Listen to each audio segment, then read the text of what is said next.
Livro Deus Sempre, de Emmanuel. A mensagem se chama Em Paz. Deus determinou, seja o céu decorado de azul aos nossos olhos, para que a tranquilidade nos abençoe. Guarda-te em paz, Deus está contigo. Livro dos Espíritos. Os povos que levam ao excesso o escrúpulo quanto à destruição dos animais têm algum merecimento especial? Esse excesso, no tocante a um sentimento louvável em si mesmo, se torna abusivo. Seu merecimento fica neutralizado pelo abuso de muitas outras espécies. Entre tais povos, há mais temor supersticioso do que uma bondade verdadeira.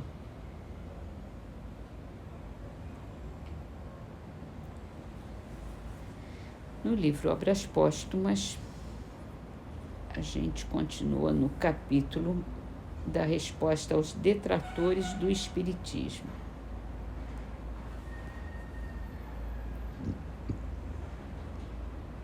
Então, ele estava falando aqui. Essa breve nota não tem por objeto refutar todas as falsas alegações que se lançam contra o Espiritismo, nem desenvolver e provar todos os princípios, nem ainda menos tentar converter a esses princípios os que professem opiniões contrárias. Apenas dizer em poucas palavras o que é e o que não é o Espiritismo, o que ele admite e o que ele desaprova. As crenças que propugna, as tendências que manifesta e o fim que visa se resumem nas seguintes proposições.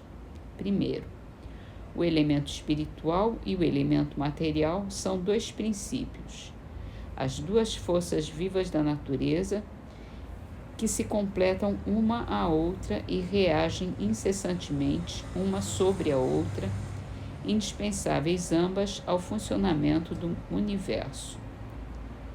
Da ação recíproca desses dois princípios se originam fenômenos que cada um deles, isoladamente, não tem possibilidade de explicar.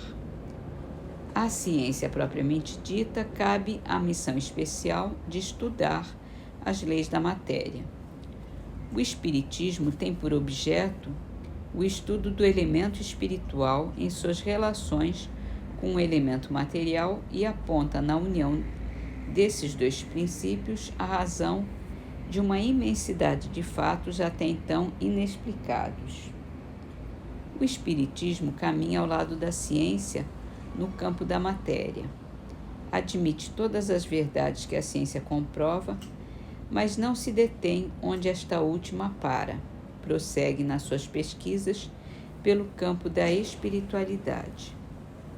Sendo o elemento espiritual um estado ativo da natureza, os fenômenos em que ele intervém estão submetidos a leis e são por isso mesmo tão naturais quanto os que derivam da matéria neutra. Essa é a segunda proposição.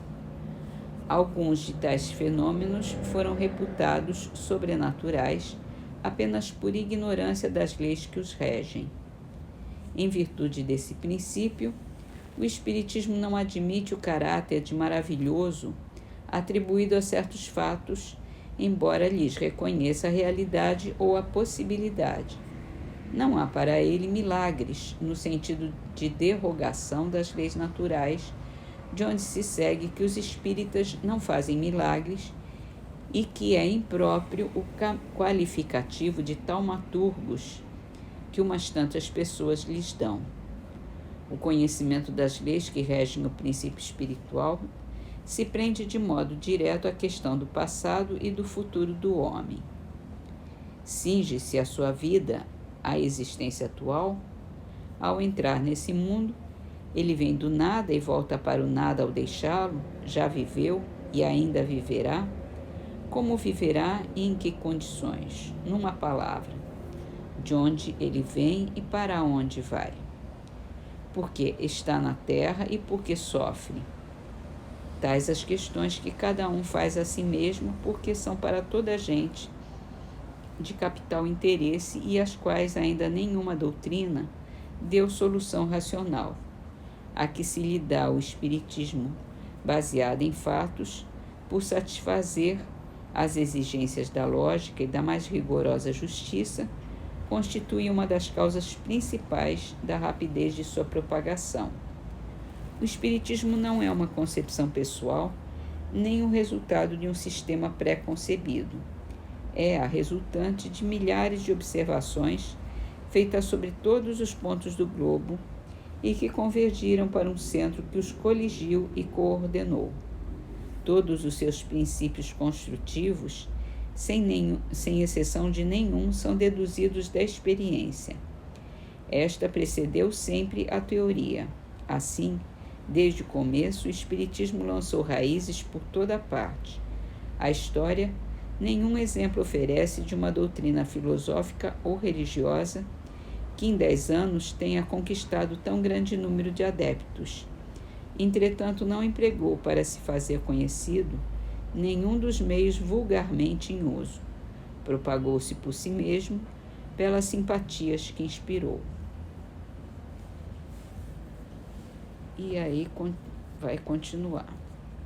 Vamos deixar para a próxima o final. No livro Trovas do Mais Além, vamos ler as trovinhas de Azevedo Cruz. Chama-se Recados da Paz.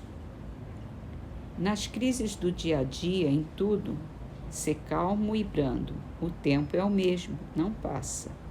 Nós é que vamos passando. Lição do céu para os homens, do mais nobre aos mais plebeus. Doença e adversidade são sempre avisos de Deus. Quem sonha achar aventura, pratique o bem por dever. Na vida, o ato de dar é a forma de receber.